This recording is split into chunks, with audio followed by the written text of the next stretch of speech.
Alors bonjour à toutes et à tous et bienvenue à cette deuxième nuit de la lecture ici à Crespin, à la médiathèque Cyberbase de Crespin, sur une initiative de Madame Manino qui est adjointe à la communication. Et bien sûr on remerciera le maire Monsieur Philippe Golinval qui a permis que tout cela puisse se faire ici et se réaliser en public. Et comme vous pouvez le constater, on a deux nouveaux invités pour ceux qui n'étaient pas là hier, deux nouveaux invités et cette fois-ci on va parler de livres pour enfants et de bande dessinée. En tout cas, bienvenue à cette deuxième nuit de la lecture ici à Crespin, une initiative de la mairie de Crespin. On peut applaudir nos deux invités qui sont là. Alors ici à Crespin, on a un géant grâce à Madame Bratt, n'est-ce pas? Oui. C'est Alexandre Lemeunier, géant de Crespin. Alors Madame Bratt, dites-nous tout parce que comment est née un petit peu cette aventure de géant et comment vous en êtes venue avec votre mari à parler de géant? C'est à cause des enfants. Les enfants aiment bien les histoires avec des personnages toujours un peu impressionnants. Et ils ont voulu créer une histoire avec un géant.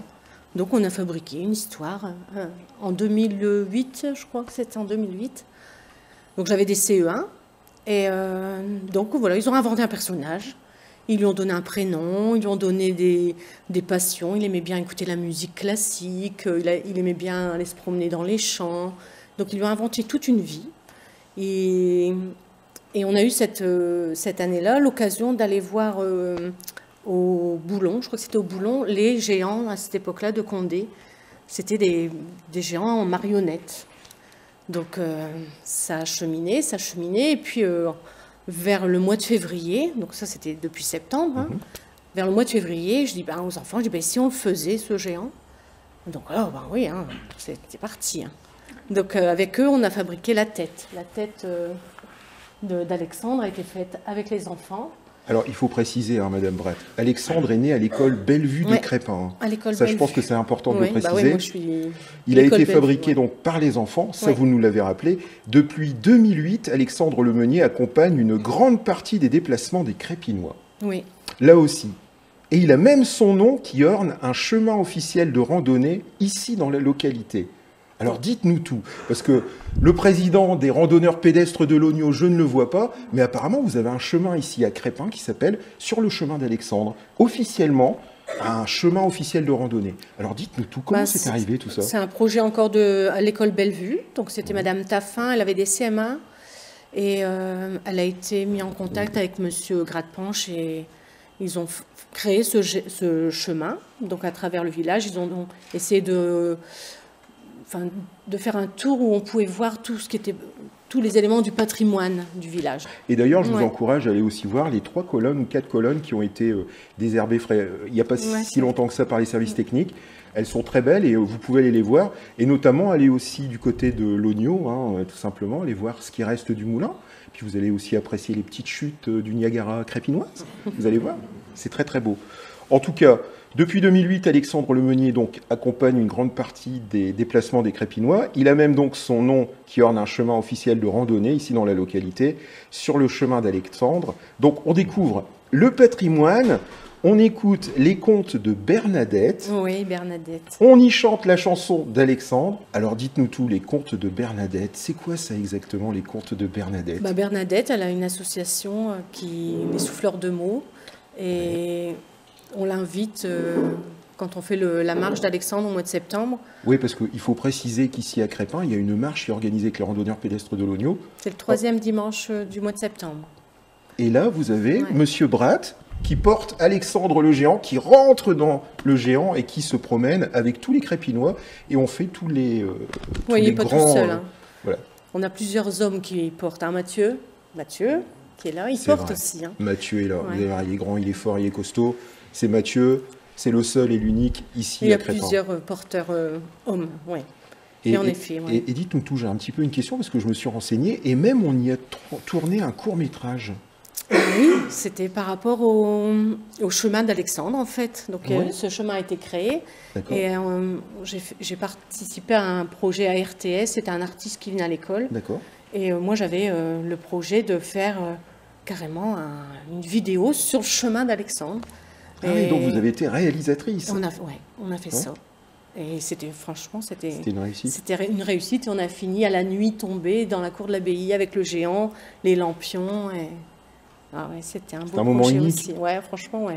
Alors, je sais que vous avez une passion, et c'est vrai que pendant ces randonnées, avec le géant, avec votre mari, avec tous les habitants crépinois, donc on va sur les routes de Crépin découvrir les monuments crépinois, hein, ceux qui restent, Ouais.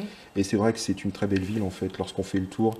Quand on regarde. Vous avez encore la chance de vivre ici dans une ville rurale, et avec de la nature, hein, n'est-ce pas, les enfants? On voit les oiseaux, Ouais. on voit les oiseaux, regardez, il y a une petite corneille là, on voit parfois des campagnols, on voit des petites souris, voilà, plein de choses. Et vous allez voir que ce que vous aimez le plus, c'est vrai, c'est le théâtre. Et notamment, vous avez réussi à faire venir une très belle compagnie, qui est la compagnie Zapoy. Et en 2010, alors plus précisément 2009, hein, vous me l'avez Ouais, dit, je pense que c'était 2009. voilà. Il y a eu un spectacle, alors ça a commencé en 2009, spectacle offert aux villageois de Crépin, qui racontait la vie d'Alexandre. Vous avez écrit vous-même la pièce de théâtre, qui a donc mis sur scène les enfants des 4 écoles de Crépin. Et oui, hein, il n'y a pas de sectarisme ici, c'est les 4 écoles de Crépin.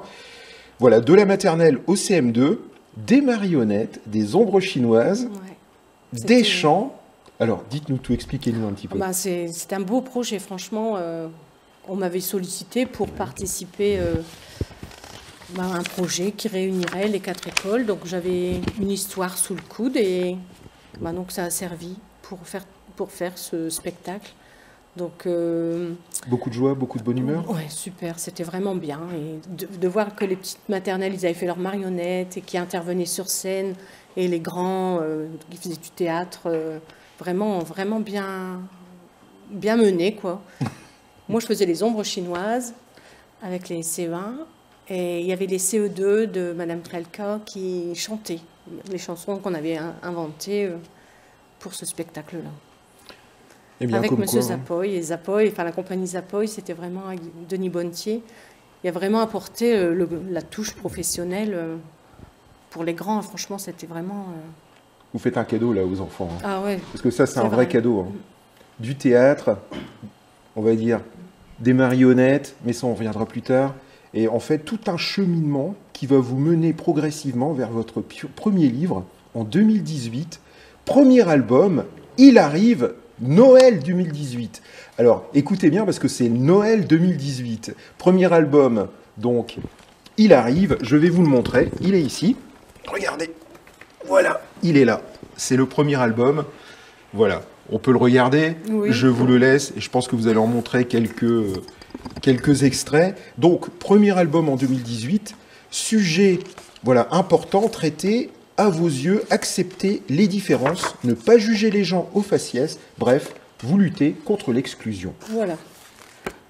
Donc la première illustration, c'est Alexandre sur son muret, enfin sur le muret de l'école. Et c'est l'hiver, il neige, il fait froid. Donc il est là tout seul et les enfants, c'est la sortie de l'école et la cloche retentit. Il était une fois dans un petit village, une petite école qui s'appelait Bellevue. Dans cette petite école, une petite cour ombragée par des tilleuls centenaires et sur les bords de cette petite cour, un petit muret tout gris. L'hiver est froid cette année-là, la journée se termine pour tous les écoliers. Quelqu'un entre dans la cour et franchit la grille de derrière, s'assoit sur le muret et attend. Il semble perdu dans ses pensées. Au même moment, la sonnerie retentit et les élèves sortent des classes pour se ranger, sans prêter attention à l'étrange silhouette silencieuse. Et voilà, donc là, les enfants terrifiés. Mais alors dites-nous, c'est vous qui faites les illustrations, les dessins? Les dessins, les textes. Ouais, je fais tout. C'est extraordinaire ça, Brice. Qu'est-ce que tu en penses? C'est très bien de faire tout toute seule comme Bah, ça. je trouve que ça doit être plus difficile d'illustrer pour quelqu'un. Enfin, c'est vrai que ça doit pas être simple d'illustrer pour quelqu'un pour être sûr de Alors, le satisfaire. montrez-nous un Donc, petit peu. J'aimerais bien avoir l'avis de Brice Follet, le professionnel. Voilà. Qu'est-ce que tu en penses? Des dessins ou du fait de travailler en duo ou tout ça Non, de l'illustration, des dessins, Bah, c'est étonnant. ça a l'air très bien, oui, hein, franchement. C'était mon je sais premier, le travail hein. que ça représente, et Ouais. Même d'écrire un texte et de trouver les images qui vont en qui vont, adéquation c'est avec pas la simple, hein. Ouais. Donc c'est très bien, hein, très très bien. Bon travail. Ah, je vois les yeux de Brice qui s'écarquillent un petit peu et qui se dit « Mais c'est très très pro, hein. Il y a du talent là derrière, Madame Bratt. Hein. » C'était le Oui, premier. tout à fait, c'est bien. Franchement, félicitations. C'est gentil. Merci. Alors, c'est vrai qu'il y a une chose quand même très importante à signaler, puisque cet album, qui est le premier album, il arrive, c'est un sujet important, donc Ouais. traité à vos yeux, donc c'est aussi accepter les différences, comme j'ai dit tout à l'heure, et ne pas juger les gens au faciès, notamment vous luttez contre l'exclusion. Donc on y retrouve dans cet album de l'empathie pour une petite fille, qui réussira grâce à son courage à ce que le géant se fasse accepter par les autres. Voilà, parce qu'un album pour les enfants, il faut qu'il y ait un message qui passe. Et on cherche toujours à mettre des valeurs. Donc là, cette valeur-là, faut la défendre. Donc, on est différent, mais on doit être accepté par les autres. Alors dites-nous tout, qui est Miette? Alors Miette, c'est une petite fille, toute habillée de rouge, comme chaperon rouge, et elle est toute petite et c'est comme une miette. Hein, et tout le monde se moque d'elle parce qu'elle est petite et c'est une fille. Et ben, elle a pris sa petite épée et c'est elle qui est allée voir le monstre qui rugissait du côté du moulin. Et elle a découvert Alexandre. Et Miette n'est pas comme les autres, hein, parce que c'est une petite fille qui est courageuse, audacieuse, intelligente et surtout persévérante. Oui, C'est une rebelle. c'est une rebelle. Vous connaissez le dessin animé Rebel? Rebelle? Oui, rebelle, vous connaissez. Avec la grande crinière rousse de cette Ouais. jeune fille. Voilà, c'est un Disney, non? Oui, Ça doit être un Pixar. qui chevauche. Ouais, je connais. Alors, Moi, je Miette connais. est courageuse, audacieuse, intelligente et surtout persévérante. Donc, l'amitié va naître entre Miette, le géant, et les villageois hostiles. Ouais. Donc ça, c'est vraiment le premier, j'allais dire, la première partie, le premier tome. Et qu'est-ce que vous en avez pensé de ce premier tome? Il a beaucoup plu, les gens sont venus vers vous, vous ont posé des questions, vous ont... Ben, j'ai eu une dame qui m'a fait Oui. part de ce qu'elle avait ressenti, parce qu'elle avait lu le deuxième, et elle m'a dit, ça reste quand même le premier mot préféré. Ouais. La Donc découverte. je pense que l'arrivée d'Alexandre a touché les gens, enfin cette personne-là en tout cas, et bon, ben, c'est bien, parce que le premier, c'est pas facile quoi, de se lancer. Hein. Brice, qu'est-ce que tu en penses? C'est jamais facile. Le premier album, la chance du débutant, comme on dit? Oh non, c'est du travail. Ouais. Moi, je dis toujours c'est du travail. Et puis quand on est passionné, comme vous semblez l'être, voilà, on transmet des valeurs, comme vous dites, et on met son cœur, et puis après, voilà, on a les retours qui suivent derrière. Alors, comme vous allez pouvoir le constater, merci Brice de cet éclairage. Comme vous allez pouvoir le constater, Madame Bratt ne s'est pas contentée d'écrire un premier album. Alors dites-nous tout. Parce que pendant ce temps-là, vous avez réfléchi. On est en 2018, hein, c'est ça? Et donc, nous avons eu donc Alexandre le Meunier avec Miette, cette fille rebelle et courageuse. Mais vous vous êtes dit, on va peut-être pas en rester là. J'aime bien les animaux, puisque comme vous pouvez le voir, il y a pas mal de petits animaux qui sont autour d'Alexandre le Meunier. Et un deuxième livre va apparaître en 2019. Alors dites-nous tout. Pourquoi ce deuxième livre? Bon, en fait, j'ai repris tous les personnages de notre association. Donc, le premier, c'est Alexandre. Et après, un autre géant est arrivé. C'était Marcel le Campagnol, géant. 2019, hein. Après, il y a Zèle. Sauf qui peut, c'est ça, Voilà, Noël sauf qui peut, 2019. c'est Alexandre, c'est Alors, le Campagnol. Justement, revenons sur Marcel. Marcel le Campagnol. Pourquoi Marcel le Campagnol? C'est Ben, une c'est un idée jeu de imaginaire, mots. non? C'est un jeu de mots. C'est Marcel Pagnol. Voilà. Alors, c'est étonnant, hein, messieurs, dames. Marcel Pagnol. Ah, ben, franchement, C'est pour ça moi, qu'on j'apprends n'aime des pas choses, hein. qu'on l'appelle D'accord. le rat, la souris. Non, c'est le Campagnol. N'est-ce pas, Célia? Alors, Marcel le Campagnol fait une apparition fracassante. Hein. Il fait fuir tous les animaux du cirque. Tout le village le déteste, mais Marcel sauvera les villageois des eaux montantes de l'Ogno. Une sorte de petit poussé, en quelque sorte. Moi, c'est dans les contes, hein, il y a toujours un petit personnage, et c'est grâce au petit personnage que tout fonctionne, quoi. C'est lui qui libère village, tout le monde. Dans le petit poussé, il libère ses frères de l'ogre. Tout à fait. Et là, c'est la petite souris, le petit campagnol, qui va sauver les villageois, en effet. Alors, Petit mais costaud. Hein. Petit mais costaud, hein, oui, parce que le campagnol, je peux vous assurer qu'à côté de lui, vous parlez des X semaines, hein, n'est-ce pas, Joe hier, c'est vrai que le campagnol, il est costaud, mais il y va, hein, comme on dit. Alors, les enfants apprendront que ce n'est pas parce qu'on est petit, comme vous dites, qu'on n'est pas capable de faire de grandes choses. Et il faut leur donner confiance en eux dès leur plus jeune âge. Ça vous tient vraiment à cœur. Oui, c'est ce que je fais, c'est ce qu'on fait dans notre métier. C'est qu'on leur apprend plein de choses, mais on leur apprend aussi à avoir confiance en eux, pas avoir peur de dire ce qu'on pense et d'échanger, d'avoir des rêves et d'aller jusqu'au bout. C'est pas parce qu'on est petit qu'on doit attendre d'être grand pour faire tout ça. Ah là, je le vois dans votre regard. Hein. Et quand Madame Bratt le dit, je peux vous assurer, on vrai. dit oui, hein, et c'est vrai. Ah ouais, Soline. D'ailleurs, les enfants, vous avez des enfants de votre classe hein, oui, qui ils sont là. Ouais. Même des anciens. Même des anciens. Oui, c'est vrai. Alors les enfants, qu'est-ce que vous en pensez? Vous aimez bien votre institutrice? Oui? Et vous avez lu les albums de Madame Bratt? Oui?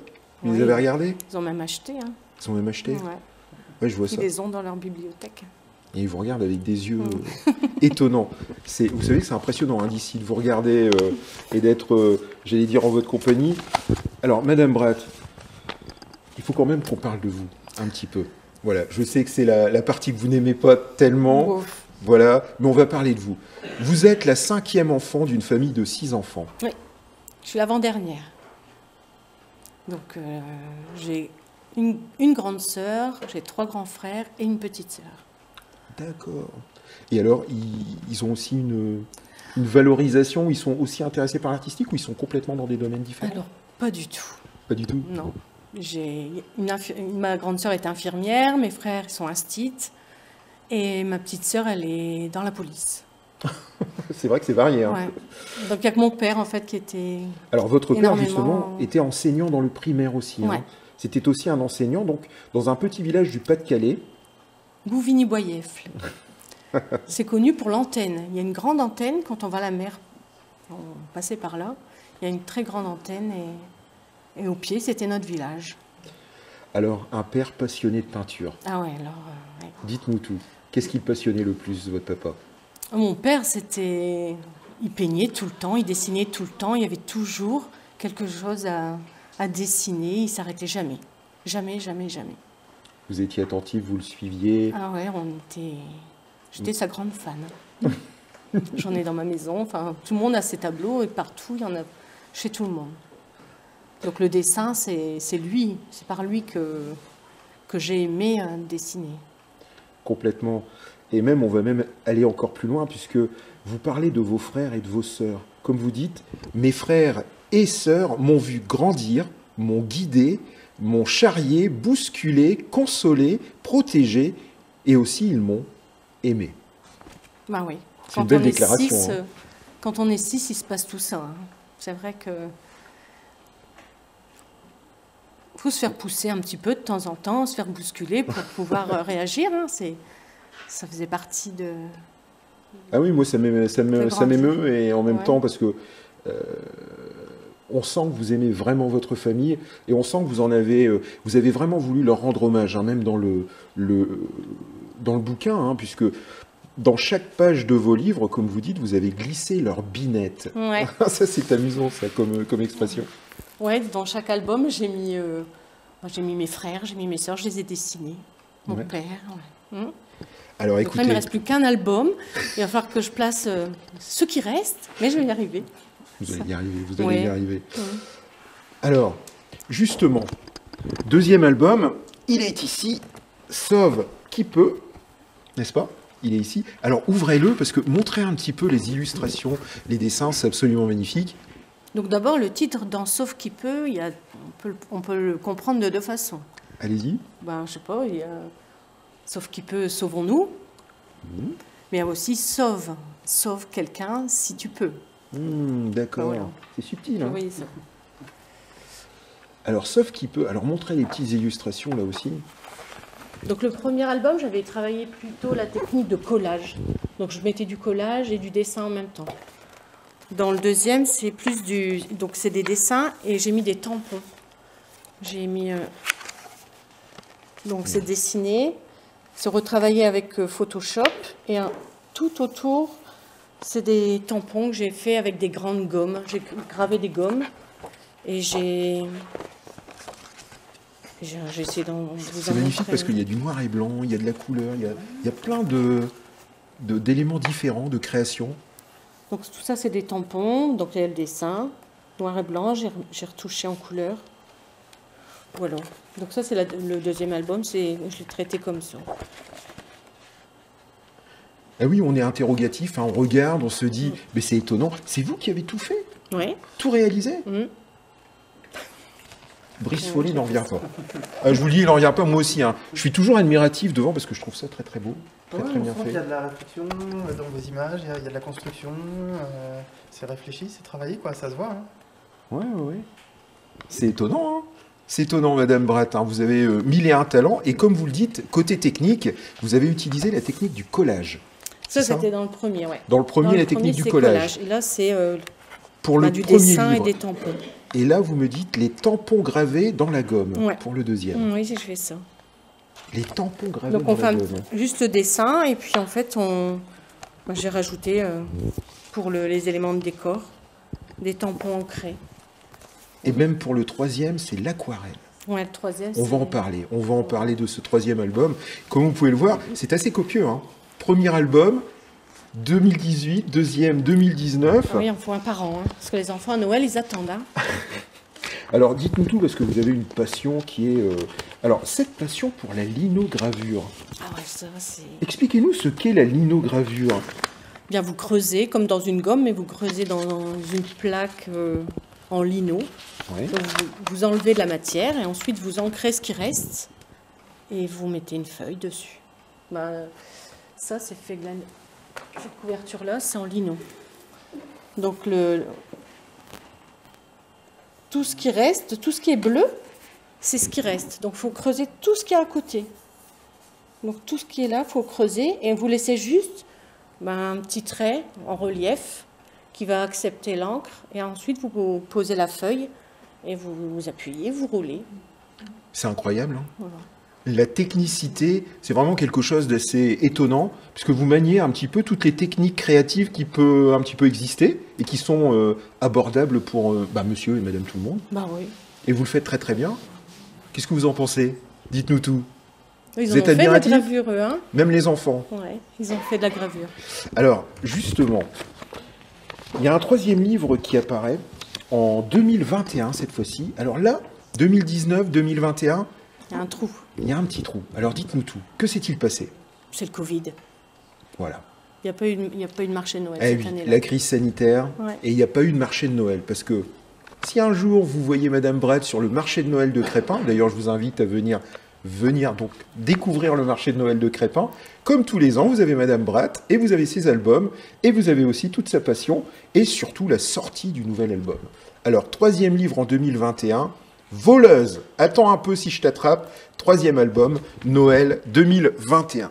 Le voici, et vous allez voir, hop, il est toujours aussi beau, il est absolument magnifique. Là Ouais, aussi, ça c'est de la lino. ouais. Ouais. Étonnant. Voilà, ouvrez-le, Madame Bratt. Montrez-le un petit peu à votre public. Donc vous voyez, c'est toujours la même technique. Hein. On grave et on ancre. Donc là, c'est de l'aquarelle. Mais mon père, il disait toujours que je travaillais l'aquarelle comme de la peinture. Parce que l'aquarelle, normalement, ça doit être pastel, très clair. Mais moi, j'aime bien quand c'est contrasté. Donc, je le faisais presque comme de la peinture. Ah, Brice n'en revient toujours pas. Il est admiratif. On voit l'évolution au fil des trois livres. Ah, je trouve, hein. c'est vrai. Ouais. Dans le dessin. J'ai pas lu les histoires Ouais. là, mais dans le dessin, je trouve qu'on voit bien une évolution au fil des albums. Tout à fait, il y a une évolution. Celui-là, en plus, j'ai eu après, plus de temps. C'est vrai que j'ai eu plus de temps, donc j'ai plus travaillé. Hein. Voilà, ça se voit, c'est bien. Donc des points de vue différents. Alors, vous avez vu plusieurs techniques. Hein. Vraiment, là, on est vraiment dans le créatif. Alors, je ne sais pas si vous, à la maison, vous maniez le collage, le tampon, l'aquarelle. Alors, ce troisième album, Voleuse, attends un peu si je t'attrape, troisième album, donc Noël 2021, parce que chez vous, Noël a une grande importance, né pendant la crise sanitaire, le confinement. Donc ça vous a permis de supporter cette période d'isolement. Oui, c'est vrai, ça aide. Hein. Et là, un nouveau personnage apparaît, elle est toute noire vêtue, c'est une corneille, Hazel, la corneille, est l'héroïne de cette troisième aventure. Donc dans cet album, on est face à toutes les émotions, vous dites. C'est vrai, c'est toutes les émotions qu'on a ressenties, certainement tous, hein, pendant le confinement. Et... La colère, la tristesse, la désolation, la culpabilité, l'impuissance, le soulagement, la reconnaissance, puis la joie et le bonheur. Voilà, ça c'est la délivrance. Oui, ça va bien finir. Ça va bien finir? Oui. Oui, je pense que tout finira bien. Je suis optimiste. Vous êtes optimiste? Oui. Alors, des sentiments partagés pendant toute la pandémie, tout se termine par une note optimiste. Et vous le dites, et vous insistez, parce que je pense que pendant cette période, vous avez traversé une période un peu particulière. Ça a été difficile. C'est difficile, oui.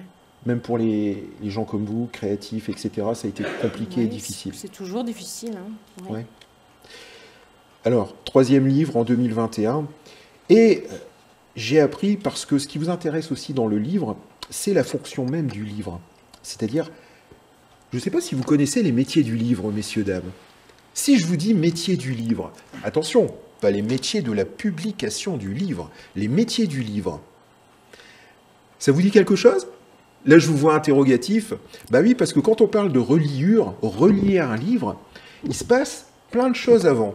Et je vous ai invité quelqu'un qui va vous en parler tout simplement. Elle est ici avec nous, c'est une spécialiste des métiers du livre. Alors Nathalie, je te laisse la place et explique-nous un petit peu, voilà, je te laisse la place, et explique-nous un petit peu ce qu'est ou ce que sont les métiers du livre. Alors, les métiers du livre, en fait, c'était un art, ça a commencé par un art sacré, donc c'était un art qui s'effectuait dans les monastères, autrefois par les moines, et qui se faisait en fait dans ce qu'on appelle un scriptorium. Donc, en fait, dans un scriptorium, il y avait une équipe, il y avait ce qu'on appelait l'armarius, c'était une personne en fait qui s'occupait de l'atelier, qui permettait en fait de savoir où ranger les livres, où savoir aller les chercher, qui organisait, qui gérait en fait la gestion des matériaux, c'est-à-dire du parchemin, c'est-à-dire des pigments, des liants, et ensuite vous aviez en fait à côté de lui l'apprenti moine qui en fait fabriquait les peintures à l'ancienne avec un liant médiéval qui était fabriqué aussi à l'aide d'un liant à base de blanc d'œuf, de gomme arabique, d'eau de miel. Et donc il devait fabriquer en fait la peinture à l'ancienne, puisque avant de venir ici, que ce soit commercialisé en fait sous forme de tube, c'était fait à la main, c'était broyé, c'était voilà, tout était préparé. Et ensuite, à côté de lui, il y avait en fait d'autres personnes aussi qui travaillaient sur le livre, c'est-à-dire les faiseurs d'images, c'est-à-dire les enlumineurs. Et il y avait aussi le calligraphe qui va en fait écrire le texte, et il y avait aussi les relieurs qui finissaient en fait le livre. Donc ça c'est une définition rapide en fait du lieu dans lequel c'était fait, puisque bien évidemment il y a toute l'évolution, puisque dans la fabrication du livre on va du 5e au 15e siècle, donc juste avant l'apparition de l'imprimerie.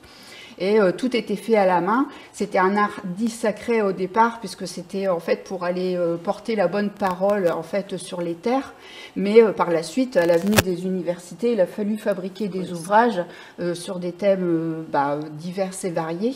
Et donc, il a fallu en fait fabriquer des livres. Donc, c'était des étudiants comme vous qui en fait devaient fabriquer son livre pour pouvoir ensuite se le distribuer, pour pouvoir en fait avoir une connaissance et un enseignement. Donc pour avoir un visuel, je vous ai apporté un livre ancien, donc c'est un fac-similé, donc c'est pas un manuscrit d'origine, parce que bon déjà ça coûte qui se promènerait pas là, excessivement cher. Mais donc on a en fait, et comme ça vous permettra d'avoir un visuel sur l'enluminure, sur la fabrication du livre. Donc tout ça c'était fait par un relieur hein, qui faisait en fait la boîte pour le ranger. Et ensuite vous avez donc un livre ancien. Donc ça c'est ce qu'on appelle en fait la couvrure du livre. Et sur un livre en fait on a le haut et le bas, on a la queue aussi. Et on a en fait ce qu'on appelle le dos. Alors on a parfois des nerfs, ça c'est pas obligé, mais voilà. Donc ça c'est sur l'ouverture. Ah oui. Donc ça c'est un ouvrage, en fait c'est un livre qui est intitulé Le livre de chasse de Gaston Phébus. Donc c'était une personne qui était passionnée de chasse et qui a demandé justement à ce qu'on fasse un livre sur le thème, avec sur le thème de la chasse. Donc le plus souvent il y avait, donc on a en fait sur le livre, alors la base du support c'était autrefois donc du parchemin. Donc ça c'était après le papyrus. Parce qu'on avait autrefois, avant le livre carré, perpendiculaire, parallélépipédique, pardon, on avait ce qu'on appelait des rouleaux. Des rouleaux, oui. Voilà, donc de papyrus. Et par la suite, comme c'était assez friable, comme on devait l'ouvrir le rouleau à l'envers, et puis le rerouler pour le fermer, donc ça les abîmait. Donc par la suite, en fait, on a pensé à fabriquer des livres de façon parallélépipédique, ce qui permettait en fait d'ouvrir et vraiment d'aller en fait au chapitre dont on avait besoin de lire en fait. Voilà. Donc on a les gardes, les feuilles de garde. Il y en a beaucoup. Oui. Donc après on a des textes, donc ça c'est ce qu'on appelle la calligraphie. Alors après vous pourrez le voir un peu plus près. Alors la calligraphie c'est l'écriture. Alors la calligraphie c'est ce qu'on appelle la belle écriture. Donc il faut toujours, alors on parle toujours du latin, mais moi je trouve que c'est très important parce que ça venait du terme calligraphie, graphine, écriture, et kalikalos en fait qui voulait dire en fait la belle écriture. Donc ça permet d'avoir en fait une connaissance et voilà, et de connaître en fait la base et l'origine des mots et aussi voilà, des livres. Alors dedans vous avez ce qu'on appelle les blasons, qui étaient souvent en fait une carte d'identité hein, qui représentait alors tout ce qui était chevalerie, tout ce qui était voilà, les différents rangs de personnes. Donc c'est encore la carte d'identité, et dessus vous avez en fait voilà, toute une signification.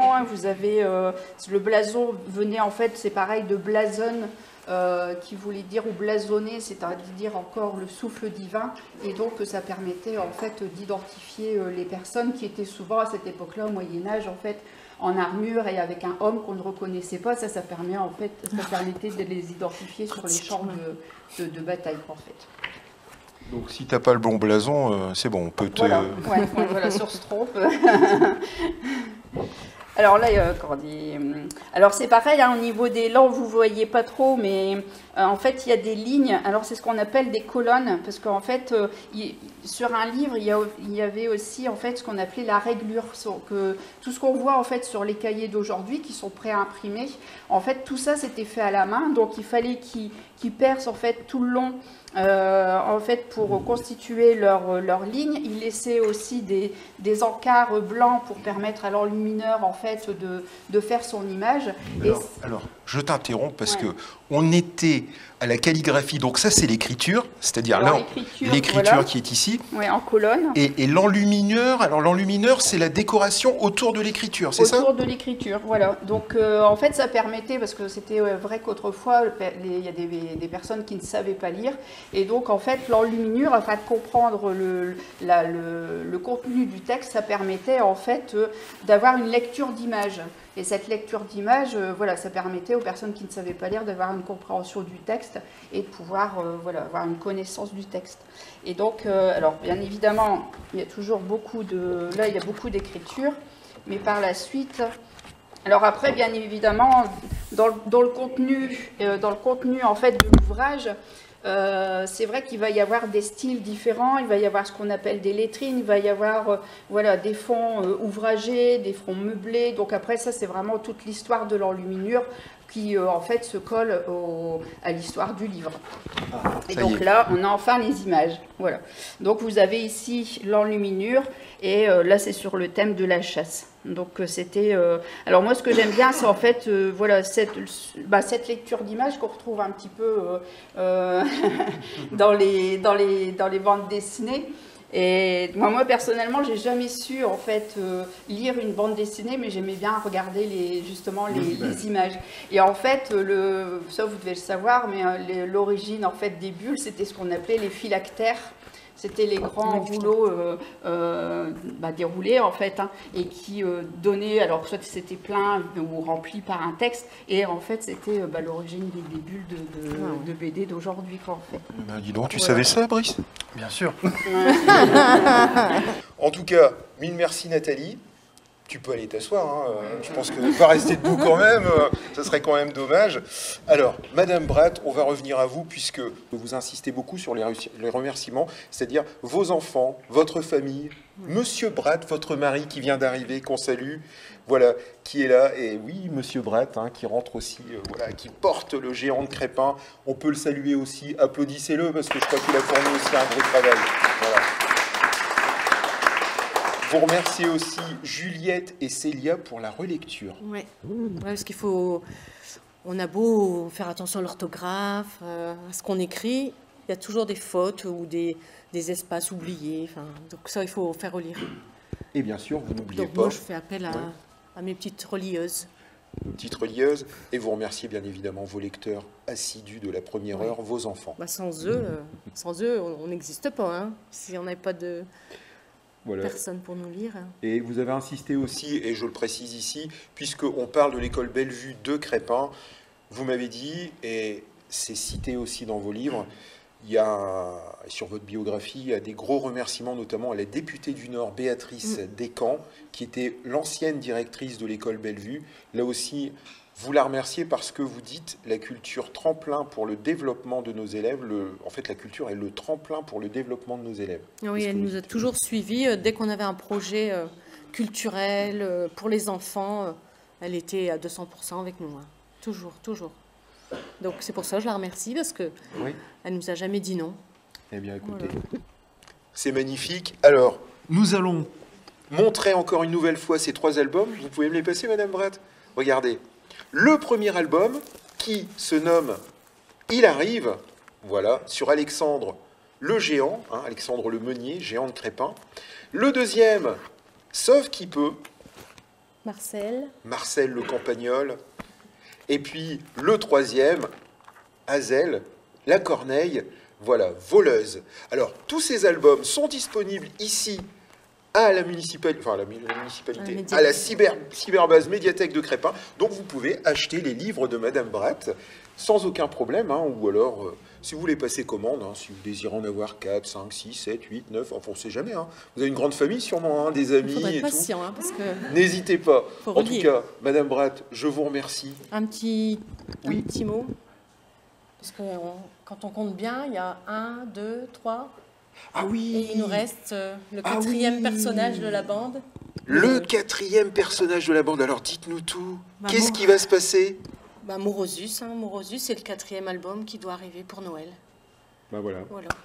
Donc soyez patients. On peut applaudir Morosus. Allez. Qui est Morosus? Alors Morosus, c'est le nom de bandit de Saint-Landelin. Parce qu'ici, il y a la fontaine Saint-Landelin, et avant d'être saint, donc ce monsieur, il est parti faire du brigandage dans le sud de la France, au lieu d'aller faire ses ordres. Et donc, il a été vraiment un vilain bandit, vilain brigand, et il a pris un nom de scène, Morosus. Et puis, un jour, il a eu des remords, hein, certainement. Hein. Il est remonté, il est allé s'excuser, se faire pardonner, et pour se faire pardonner, il est devenu, il a voyagé, il a créé l'abbaye ici à Crépin. Pour se faire pardonner? Pour se faire pardonner, oui. Voilà, et du coup, il est devenu Saint-Landelin. Il a créé l'abbaye et d'autres choses. Et donc, sorti de ce 4e opus sur les aventures d'Alexandre, le géant de Crespin, avec Morosus, pour Noël? Normalement pour Noël. Noël 2022, vous voyez? Il reste quelques mois. Oui, il reste quelques mois, donc une exclusivité. N'hésitez pas, venez sur le marché de Noël de Crespin, vous y verrez Madame Bratt, Monsieur Bratt, et le 4e opus.